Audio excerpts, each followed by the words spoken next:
আলাইকুম। তো দেশের বাইরে বলতে আরেকটু যদি স্পষ্টভাবে আপু বলি, দেশের বাইরে মানে একটা কান্ট্রি যেখানে মুসলিম জনগোষ্ঠীর সংখ্যা খুবই কম। তো এখানে হিজাব মেইনটেইন করতে কিরকম কষ্ট হয় সেটা বলার চেয়ে আগে আমি একটু বলতে চাইবো এই দেশে হিজাবটা পরিচিত কিনা?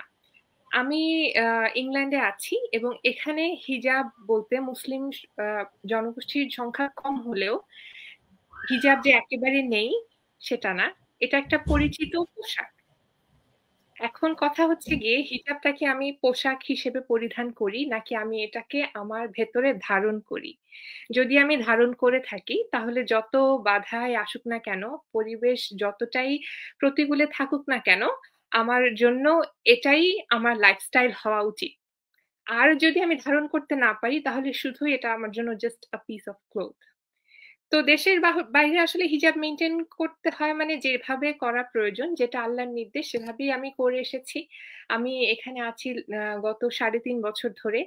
এভাবেই আছি এবং আমি আমার ইউনিভার্সিটি ডিগ্রি কমপ্লিট করেছি। এরপর আমি বিভিন্ন জায়গায় ৩ থেকে ৪ জায়গায় আমি আমার কাজের পরিধি আছে এবং আমি জব চেঞ্জ করেছি। এবং সব ক্ষেত্রে আমার পোশাক পরিচ্ছদ এরকমই। এই ক্ষেত্রে প্রতিবন্ধকতা আসেনি একদম সেটাও ভুল না। আবার একদম আমি সহজেই সব জায়গায় acceptance পেয়েছি সেটাও আসলে খুব একটা আমি বলতে পারব না। তবে হ্যাঁ, নিয়ত আর আমি যদি অন্তরে ধারণ করি তাহলে সেক্ষেত্রে যত বাধ্যবাধকতাই আসুক না কেন, আমি জানি যে আমাকে এটা করতে হবে। এটা আল্লাহর বিধান। তো আমার কাছে এটার কোনো অল্টারনেট নেই। এই মানসিকতাটা যদি নিজের ভেতরে আনা যায় এবং আল্লাহর ভয় যদি থাকে তাহলে এটা আসলে মেইনটেইন করা সম্ভব।